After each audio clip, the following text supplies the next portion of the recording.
Olá, mais uma vez estou aqui para partilhar alguma palavra de Deus contigo que me ouves.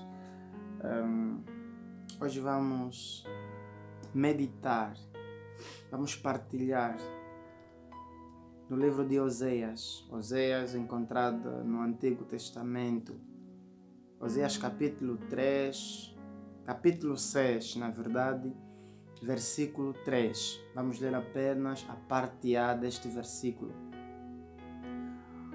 Diz assim o livro de Oséias, capítulo 6, versículo 3, a parte A. Conheçamos e prossigamos em conhecer ao Senhor. Conheçamos e prossigamos em conhecer ao Senhor. Bom, mais um dia de palavra, mais um dia para partilharmos aqui com vocês. Quero partilhar com vocês esta palavra muito poderosa, rica, que só assim para mim e queria partilhar isso com vocês. Bom, na verdade é uma palavra provavelmente conhecida já por você, muito bem ouvida. Conheçamos e prossigamos em conhecer ao Senhor. Por que é que nós queremos falar sobre isso? Por que é que nós queremos partilhar? Por que é que eu quero partilhar isso com vocês? Porque, infelizmente, nós nos acomodamos.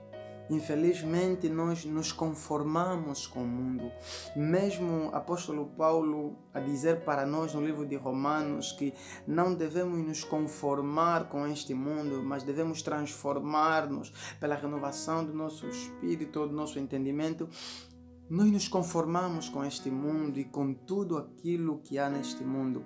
Muitas das vezes nós nos acomodamos e nos esquecemos de quem realmente ou quem realmente nós seguimos. Sabe, não tem outro jeito de continuar a caminhada, não tem outra fórmula lógica, não tem motivação nenhuma em continuar a seguir Cristo, em continuar a falar de Jesus, em continuar a adorá-lo em espírito e em verdade, se nós não conhecermos quem realmente seguimos. Hoje eu quero refletir com vocês que me ouvem, se realmente conhecem quem seguem. Você conhece quem segues? Realmente tu conheces o Deus que serves?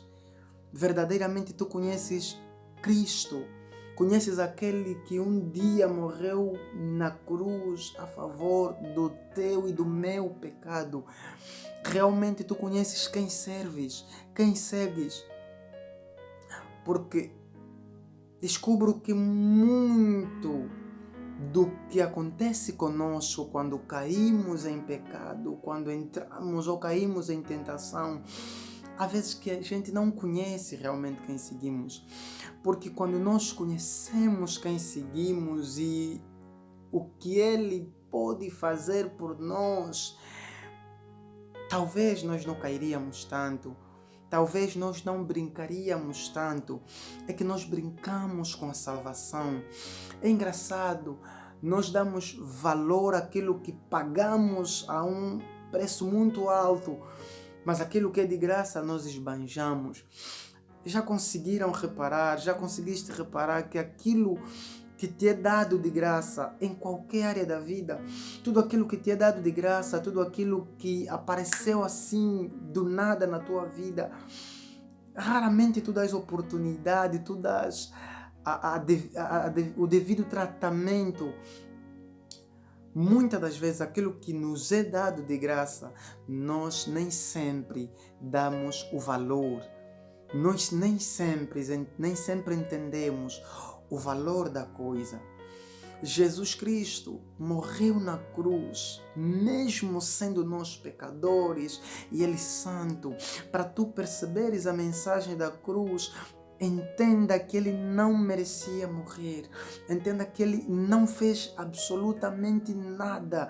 E nós fizemos absolutamente tudo para matá-lo, para fazer com que sofresse daquela maneira. Ele foi cuspido e morto. conheçamos e prossigamos em conhecer ao Senhor.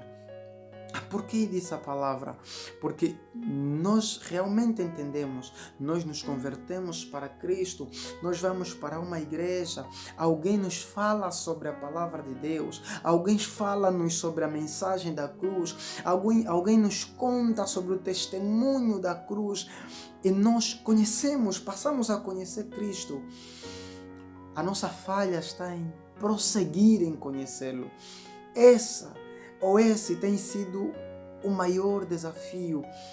Realmente você entende quem segues? Para um pouco comigo e pensa se tu conheces realmente quem segues. Para um pouco, não. Livra-se de tudo que você já conhece até agora. Livra-se de achar-se que você é alguma coisa, porque você e eu não somos absolutamente nada. Porque é Cristo que nos torna alguma coisa. Sem Ele, nós não somos nada. Então, tu realmente conheces Cristo? Tu realmente sabes quem é Cristo? E se conheces, e se percebes, e se sabes quem Ele é, e o que Ele fez por ti, então por que continuas a cair constantemente no mesmo pecado? Por que paraste de prosseguir em conhecê-lo?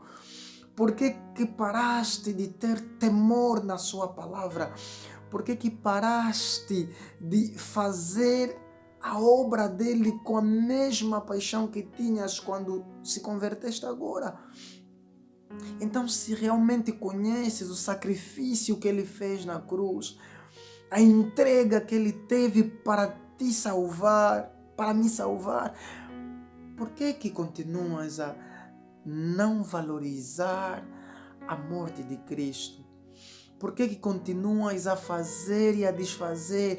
Ei, a vida não é tua.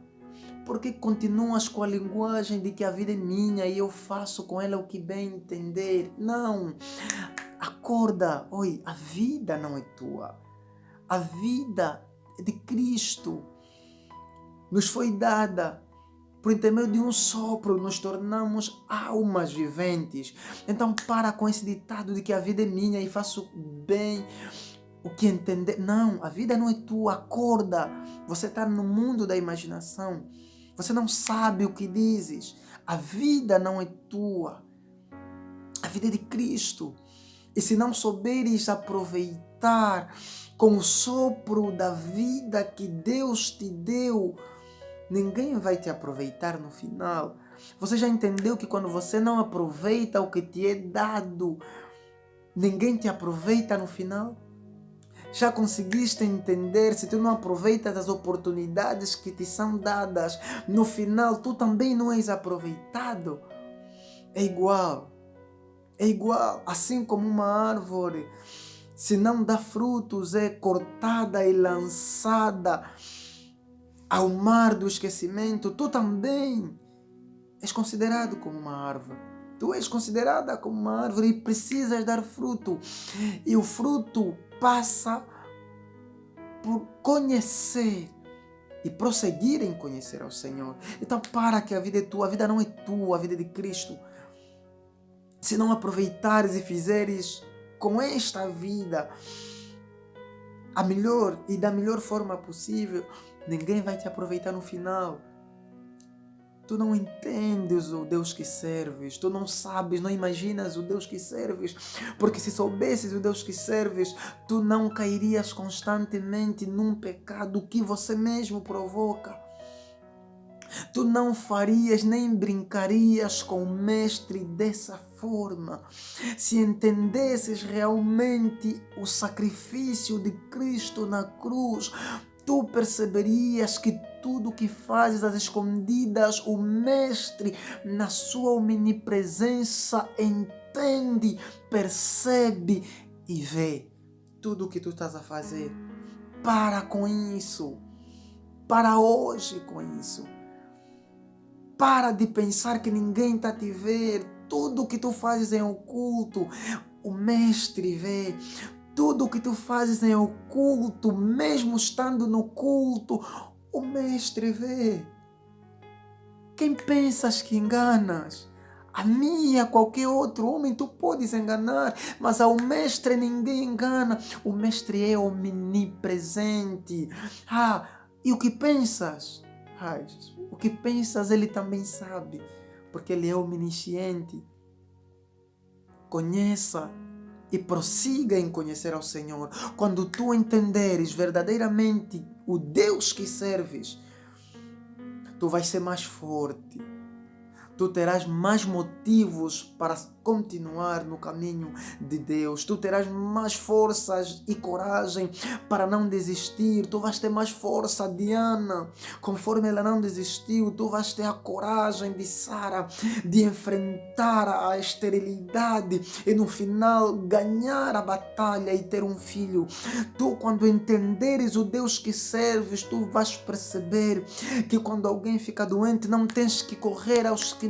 Ei, para com isso, porque o teu Deus é o mesmo ontem, hoje e eternamente. Está lá no livro de Hebreus 13, versículo 8. Jesus Cristo é ontem, hoje e será eternamente. Realmente tu entendes e tu conheces o Deus que serves. Começa a entender o Deus que serves. Começa a perceber o Deus que serve. Se paraste de continuar a conhecê-lo, hoje começa a conhecer, continue a conhecê-lo. Ei, para com isso e comece a entender quem você segue. Porque as tuas motivações, se não forem certas, você desiste ao meio do caminho. Tu não tens como continuar se tu não entenderes quem serves. Para um pouco e entenda quem você segue. Quando você entender quem você segue, você vai perceber que não tens que arranjar motivos para cair em tentação. Alguns para cair já têm dias marcados. É triste saber isso. Se parares um pouco e pensares, tuas caídas são programadas. Então tu já sabes que estando no meio daqueles amigos ou estando no meio daquelas amigas, tu vais cair em tentação, porque as amigas só falam em disparates, porque as amigas só falam em drogas, porque as amigas ainda têm indícios de prostituição, porque as amigas só falam em festa, em bebedeiras. Tu sabes que estando no meio daquelas amigas, tu cais em tentação, mas ainda assim tu vais naquele meio, tu ficas naquele meio, tu convives com ela, tu ficas com ele, tu não tens a ousadia de repreender quando estás num meio que estão a blasfemar o nome daquele que te salvou. Que é isso? Começa a entender quem você segue. Quando tu entenderes quem você segue, tu não vais continuar com as raposinhas. Sabe o que é raposinhas? Raposinhas são aquelas coisinhas que nós achamos que não fazem sentido e nem é pecado. Ei, é pecado. Pecado foi ontem, hoje e amanhã. Não é você quem determina o que é o que não é pecado. Pecado é desobediência à vontade de Deus, transgredir a vontade de Deus, desagradar a vontade de Deus, ir contra a vontade de Deus, não estar a favor da vontade de Deus. Todas essas coisas contra a vontade de Deus é pecado. Ninguém está aqui para definir o que é pecado. Pecado é isso, transgredir a lei de Deus, não estar a favor da lei de Deus. É isso. Agora para um pouco e comece a pensar o que verdadeiramente Deus não é a favor. Ei, não curva. É exatamente isso que está passando na tua cabeça. É exatamente isso que Deus não gosta. E tens que parar de fazer. Porque seguir Cristo significa renúncia. É um sacrifício que nós temos que fazer. Começa a entender. Quando tu entenderes realmente quem segues, tu vais perceber que ir para a igreja não significa ser salvo. Tu vais perceber que cantar num grupo coral não significa ser salvo. Tu vais perceber que ser diretor, coordenador de um grupo de igreja não significa ser salvo. Tu vais perceber que fazer boas ações de solidariedade não significa ser salvo. Ser salvo significa ter Cristo no teu coração e viver de acordo à vontade daquele que está no teu coração, que é Cristo. Comece a entender quem você segue. quando você entender quem você segue, quando você entender conforme apóstolo Paulo entendeu, e de lá para cá, o apóstolo Paulo perseguia os cristãos, e você sabe. Mas quando encontra o mestre, ele nunca mais foi a mesma pessoa. Foi um dos maiores, para não dizer o maior evangelista. Por quê? Porque quando Cristo te encontra, quando tu recebes Cristo no teu coração, tu não és a mesma pessoa. Tu não podes ser a mesma pessoa. Não é possível ser a mesma pessoa com uma pessoa que transforma a pessoa que é você. Cristo transforma a pessoa. Sabe como é que se percebe que tens Cristo? Quando você não é a mesma pessoa de ontem. Quando o que fazias ontem, hoje já não fazes. Quando a forma de como falavas ontem, hoje já não falas. Quando a forma de como se arrependias ontem, hoje já não... Quando tu começares a ter novos hábitos, novos costumes, novas rotinas, novos ambientes, novas formas de ver as coisas, tu vais entender quem realmente segues. Quando tu não entendes quem segues, quando tu não sabes o caminho para onde ir, qualquer lugar serve. Aonde você chegar serve. Sabe por quê? Porque você não sabe para onde ir. Se eu saio daqui e começo a andar sem destino algum, então qualquer lugar para mim serve. Mas os filhos de Deus, todos aqueles que andam com Cristo, têm uma missão, têm uma grande tarefa. Primeiro é que são peregrinos nessa terra. Segundo é que têm missão, têm objetivos, têm trajetórias. E não andam por andar. Não falam por falar. Eles andam com um propósito. Ache um propósito para a tua vida. Não anda por andar. A vida é muito curta e a vida é muito urgente. Ei, acorda. Os teus bens materiais, a tua forma de viver, o teu carro, o teu emprego, o teu salário, os teus amigos, tudo aquilo que você possui sem Cristo é nada. Comece a dar valor naquilo que realmente tem valor. As coisas que não se compram são as coisas que mais têm valor. A humildade, a benignidade, a mansidão, a temperança, os frutos do Espírito Santo. Quando começares a ter estes frutos, tu vais entender quem segues. E quando entenderes quem segues, nunca mais vais olhar para a esquerda ou para a direita, porque você sabe quem estás a seguir. E se não sabes quem estás a seguir, começa a entender agora. Conheça e prossiga em conhecer ao Senhor. Se conheceste Cristo até uma fase, agora entra na fase 2. Fase 2 vai para a fase 3. É sempre a crescer. Se paraste de meditar, começa a meditar. Se paraste de ler a Bíblia, começa a ler a Bíblia. Se paraste de orar, começa a orar. Não tem segredo. É só fazer aquilo que nos faz estar mais próximos de Deus. E quando ficarmos mais próximos dele, nós vamos entendê-lo. Sabe por quê? Porque ele bem baixinho vai estar falando ao nosso ouvido e nos contar os maiores segredos que só pessoas íntimas conseguem entender. Conheça e prossiga em conhecê-lo, porque quando conheceres Deus, tu vais entender que aquilo que te faz falta agora, ele vai te dar depois. Que aquilo que tu não tens agora, ele vai te dar depois. Porque ele sabe que não pode te dar agora. Porque se te dar agora, tu não vais fazer exatamente conforme a vontade dele. Ei, Deus não te esqueceu. Você que se esqueceu dele. Então volta para o caminho aonde te leva até ele. Deus abençoe você. E entenda quem você segue para nunca mais abandonares o caminho dele.